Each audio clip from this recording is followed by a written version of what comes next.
வணக்கம். நல்ல எண்ணங்களும் நல்ல சிந்தனைகளும் நல்ல சொற்களும் நல்ல செயல்களும் இவை அனைத்தும் நம்மிடம் இருப்பின் இறைவன் நம்மிடமே இருப்பார். சோபநாதனை சேனலுக்கு உங்களை அன்புடன் வரவேற்கிறேன். இன்னைக்கு நம்ம பார்க்க போகிற பதிவு என்ன அப்படின்னா, தைப்பூச திருநாளில் நான் சொல்லக்கூடிய இந்த தீப வழிபாடு செய்தீங்க அப்படின்னா செல்வ வளம் பெருகுங்க.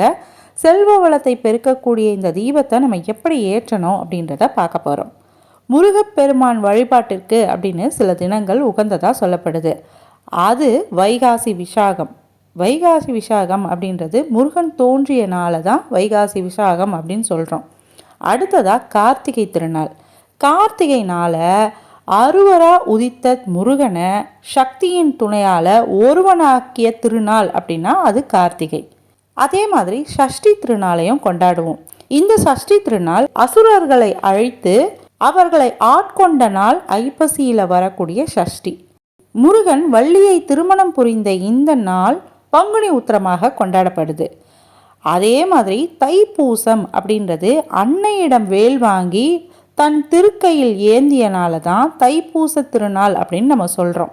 அதனால தான் தைப்பூச திருநாளை முருகனுக்கு எத்தனை சிறப்பு வாய்ந்ததோ அதே அளவுக்கு சிறப்பு வாய்ந்தது அவர் வைத்திருக்கும் வேலுக்கும் உண்டுங்க. தைப்பூச திருநாளில் வேல் வழிபாடு செய்வது அப்படின்றது ரொம்பவே நல்லதுங்க. இப்போ நம்ம என்ன தீபம் ஏற்றணும் நாளைய தினத்தில் அப்படின்னா செல்வ வளம் பெருகும் அப்படின்றத பார்க்கலாம். வாங்க வீடியோக்குள்ளே போகலாம்.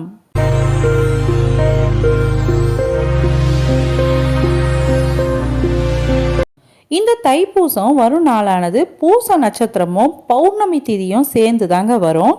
அதே மாதிரி இந்த வருடமும் தைப்பூசமானது 25/1/2024 அன்று வியாழக்கிழமையில் வருது. அந்த நாளில் பௌர்ணமி திதி இருந்தாலும் பூச நட்சத்திரமானது காலை 9:14க்கு தான் துவங்குதுங்க. அதனால் அந்த தைப்பூச வழிபாட்டை நம்ம காலையில் 9:20க்கு மேலே தான் துவங்கணும். இந்த மாதிரி 9:20க்கு மேலே நம்ம காலையில் இந்த வழிபாடை துவங்குவது அப்படின்றது ரொம்பவே நல்லதுங்க.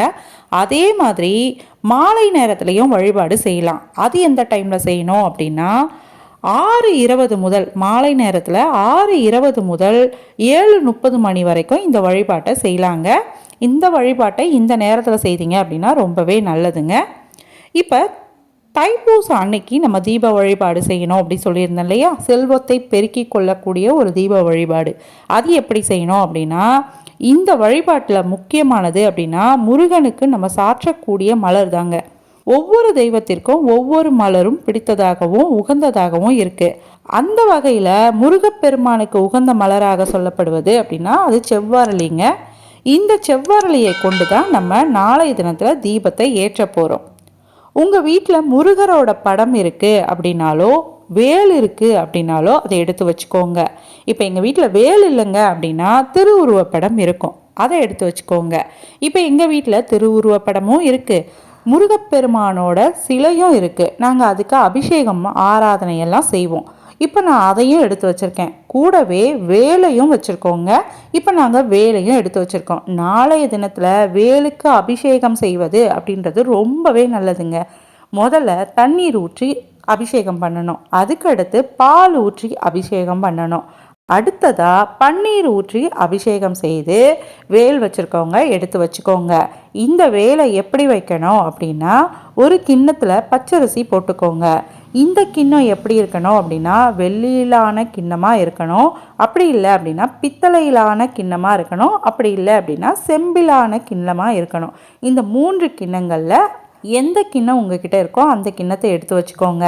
அந்த கிண்ணத்தில் பச்சரிசியை போட்டு அதற்குள்ள இந்த வேலை சொருகி வைத்து வழிபாடு செய்யணும். தைப்பூச திருநாள் அப்படின்னாலே வேலருக்கு தனி வழிபாடு அப்படின்றது உண்டுங்க. இருந்தாலும் நிச்சயமாக அதை பூஜையில் வைத்து வழிபாடு செய்யணும் அப்படின்றது கட்டாயம். உங்கள் வீட்டில் இல்லை வேல் இல்லை அப்படின்னா பிரச்சனை இல்லை, முருகரோட படத்தை வைத்து நான் சொல்லக்கூடிய இந்த வழிபாடை செய்யுங்க. ஒரு சிறிய தட்டு எடுத்துக்கோங்க. அந்த தட்டில் நான் பச்சரிசி பரப்பியிருக்கேன். அதற்கு மேலே நம்ம மலரை வைக்கணும். இந்த செவ்வரளி மலரை வைக்கணுங்க. இப்போ உங்ககிட்ட செவ்வரளி இருக்குது அப்படின்னா அதை பரப்பிக்கோங்க. நான் செல்வ வளத்தை பெருக்கக்கூடிய தீபம் ஏற்ற போகிறேன் இல்லையா, அதனால் இதில் 11 காயினை அடுக்கி வச்சுக்கிறேன். 11 1 ரூபாய் காயினை வச்சுருக்கேங்க. உங்ககிட்ட 3, 5, 7, 11 இந்த மாதிரி 9 அப்படின்ற எண்ணிக்கையில் காயினை எடுத்து வச்சுக்கோங்க. இப்போ அதற்கு மேலே நான் இந்த மலர்களை வைக்க போகிறேன். இந்த மலர்களை வைத்து இதுக்கு மேலே நம்ம தீபம் ஏற்றணும். இப்போ இந்த மலர்களெல்லாம் நான் அடுக்கி வச்சுருக்கேன். இப்போ 11 காயினுக்கு மேலேயும் 11 பூக்களை வச்சுருக்கேன், செவ்வரளி பூக்களை வச்சுருக்கேன். உங்ககிட்ட இதே மாதிரி நீங்களும் வச்சுக்கோங்க.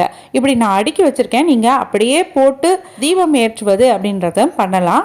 நம்ம மொத்தமாக காயினை போட்டுட்டு அது மேலே தீபம் ஏற்றணும் அப்படின்னா ஒரு பக்கம் சாஞ்சிருக்கோம் இல்லையா, அதனால் நான் இந்த மாதிரி அடுக்கி வைத்து அது மேலே இந்த பூக்களையும் ஒன்றாக வைத்திருக்கேன். உங்ககிட்ட நிறைய பூ இருக்குது அப்படின்னா அது நிறையவே நீங்கள் அந்த தட்டு நிறைய போட்டு அது மேலே விளக்கு ஏற்றலாம். இப்போ நான் விளக்கு ஏற்றி காட்டல, இதுக்கு மேலே நீங்கள் விளக்கு ஏற்றணும். இப்போ அகல் தீபம் இருக்கு இல்லையா, அகல் தீபத்தை ஏற்றலாம். அகலில் நம்ம ஏற்கனவே யூஸ் பண்ண அகல் இருக்குது அப்படின்னாலும் பரவாயில்லைங்க, அந்த அகலை கூட நீங்கள் கழுவி சுத்தம் செய்து யூஸ் பண்ணிக்கலாம் இந்த தீபம் ஏற்றுவதற்கு. நெய் இருந்தது அப்படின்னா நெய் ஊற்றி தீபம் ஏற்றுங்க. அப்படி இல்லை அப்படின்னா நல்லெண்ணெய் ஊற்றி கூட இந்த தீபத்தை ஏற்றி வழிபாடு செய்யலாம். இந்த தீபத்தை ஏற்றுனதுக்கு அப்புறமா நெய்வேத்தியமாக சர்க்கரை பொங்கலோ இல்லை பாயாசமோ ஏதாவது ஒரு இனிப்பு வைத்து வழிபாடு செய்யணுங்க. இந்த தீபத்தை ஏற்றிட்டு நீங்கள் எல்லாம் செய்துட்டீங்க, நெய்வேத்தியமும் வச்சுட்டீங்க. தீபத்தை ஏற்றிட்டு அந்த தீபத்திற்கு முன்பாக அமர்ந்து உங்களோட பிரார்த்தனை எதுவோ அதை மனதார வேண்டி வழிபாடு செய்யுங்க. பணத்தடைகள் நீங்கணும், கடன் தொல்லைகள் நீங்கணும், கடன் இல்லாத நிம்மதியான வாழ்க்கை வாழணும், பணவரவு அதிகரிக்கணும் அப்படின்றத மறக்காமல் வேண்டுதலில் சொல்லிடுங்க. இந்த வேண்டுதலோட கந்த சஷ்டி கவசமோ கந்த குரு கவசம் அப்படின்னு ஏதாவது ஒன்றை நிச்சயம் பாராயணம் செய்யணுங்க. இந்த வழிபாடெல்லாம் முடிந்ததுக்கப்புறம் கற்பூர தீபாராதனை காட்டி நெய்வேத்தியத்தை உங்கள் வீட்டில் இருக்கிறவங்க, உங்கள் வீட்டுக்கு பக்கத்தில் இருக்கவங்க எல்லாருக்கும் கொடுத்து சாப்பிட்றது அப்படின்றத செய்திடுங்க. இது அன்றைய தினம் நீங்கள் தானம் செய்த பலனையும் உங்களுக்கு பெற்றுத்தருங்க. நாளைய தினம் முருகனுக்கு பிடித்த இந்த மலரை கொண்டு இந்த தீபத்தை நீங்கள் ஏற்றி வழிபாடு செய்யும்போது வாழ்க்கையில் நினைத்து பார்க்காத அளவிற்கு ஏற்றங்களை பெற முடியுங்க. நம்பிக்கையோட இந்த வழிபாடை செய்து பாருங்க. செல்வ வளத்தை பெருக்கக்கூடிய இந்த வழிபாடை நாளைய தினம் யாரெல்லாம் செய்ய போறீங்க, இந்த செவ்வரளியை வைத்து தீபம் ஏற்ற போறீங்க அப்படின்றத கீழே கமெண்ட்ல சொல்லுங்கள், நானும் தெரிஞ்சுக்கிறேன். உங்களுக்கு இந்த வீடியோ பிடிச்சிருக்கோம் அப்படின்னு நான் நம்புகிறேன். இந்த வீடியோ பிடிச்சிருந்தது அப்படின்னா லைக் பண்ணுங்கள், உங்கள் ஃபேமிலி அண்ட் ஃப்ரெண்ட்ஸ்க்கு இதை ஷேர் பண்ணுங்கள். உங்களோட ஆதரவுக்கு மிகப்பெரிய நன்றிகள். தேங்க்யூ. வாழ்க வளமுடன், வளர்க அன்புடன். அன்பே தெய்வம், நற்றுணையாவது நமச்சிவாய்மை. திருச்சிற்றம்பலம்.